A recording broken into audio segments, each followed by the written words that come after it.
I made $52,000 in my first year doing Airbnb arbitrage. It was not smooth sailing.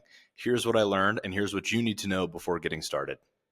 Before we go any further in the video, though, I want to show you proof from my Airbnb profile.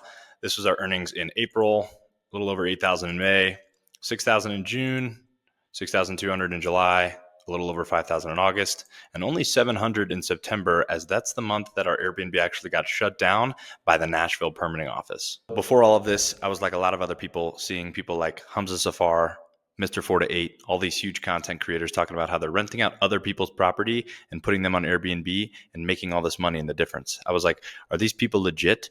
So after a while, I just thought, you know what? I just need to try it for myself. So I went on Zillow, started looking at properties for rent. I was throwing addresses into AirDNA, running the numbers, and I started calling and emailing landlords all the time. I had a horrible pitch in the beginning.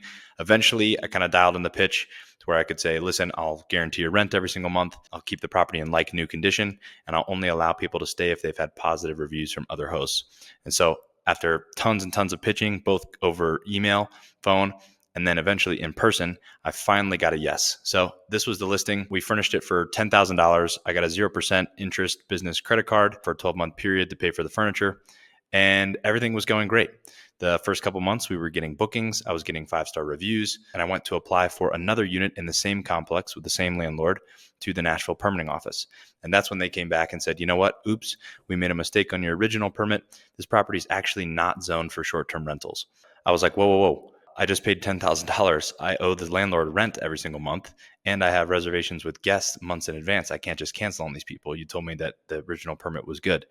So what ended up happening is I wasn't able to expand. They denied the second unit, but we settled for letting me operate this listing for the remainder of the year, which is why the unit eventually got shut down in September. So I want to share all the lessons that I've learned to help you avoid making any mistakes as you're getting started in your rental arbitrage journey. So the first thing, obviously, is check the permitting and regulation in the city that you're looking to get started in arbitrage before you start underwriting properties, before you start reaching out to landlords. The second thing is not every property listed for rent on Zillow is going to perform well on Airbnb. So when you're putting these addresses into AirDNA to see what they could make in terms of revenue, what you want is monthly revenue to be at least 2 times or greater the rent. So let's say a house is renting for $2,000 a month. We'd want AirDNA to estimate that on a monthly basis, that property could generate at least $4,000 or more in revenue, which would mean that the property will perform well. The second thing is I would avoid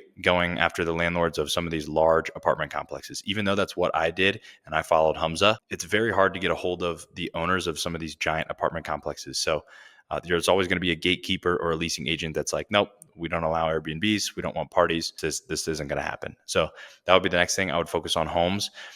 Because Airbnb is so competitive today and there's so many people trying arbitrage and people listing their home on Airbnb, you really, really have to stand out in terms of location, property quality, amenities, and photos. So I would focus on luxury properties that have a pool, that really stand out, that you can add some amenities in the backyard, something that can really be like the top performer and dominate the competition in the property, somewhere where people really want to book. So here's an example of exactly how I would find a good property that would perform well on Airbnb. So I'm in Austin, Texas. I'm looking at properties for rent. Home type is houses. And then I'm looking at homes that were built after 1980. You want something a little bit newer, nicer. And it's been on Zillow for more than 30 days. You want the landlord to have a little bit of pain in terms of the property's been vacant for a little while. They can't get it rented. So I found this property here for about $4,900 a month. Absolutely gorgeous property. The backyard, you could add tons of amenities there, make it super nice, very updated kitchen. And you can just tell by the pictures that this is a nice property. So I put this in AirDNA, make sure the bed and bath count is correct. And it's projected to do $144,000 on Airbnb based on the competition in the area. So if you take that divided by 12, that's about $12,000 a month in revenue, which is well over 2 times 4.9. So back of the napkin, this would be a great property on Airbnb. Obviously, you would want to still go on the platform, look at the current competitors, and run the numbers in a profit calculator, which I will link for free in the description below to confirm that it would do well.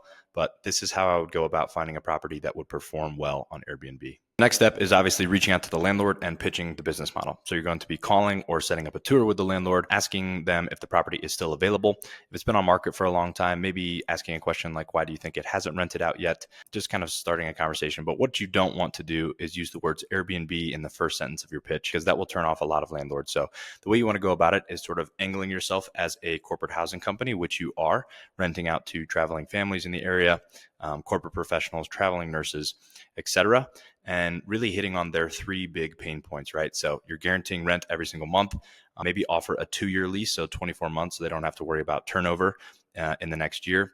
You are background and screening everybody that's staying at the property, and you're managing all the operations, right? So they don't have to worry about that. So when I was pitching, I had this simple website here that I threw up on Squarespace that just helped me to kind of follow up with some of the landlords that I was reaching out to, showed that you're kind of a legit business instead of just somebody that's looking to rent out their property. But I will include my notes and previous scripts that I used to use when reaching out to landlords in the description below. Once you get a yes from a landlord and you sign the lease, you want to get the property set up and listed on Airbnb as quickly as possible. So if you don't have any money for furniture, I would recommend getting 0% interest business credit cards. The Blue Business Cash credit card from Amex is a really, really good introductory period card.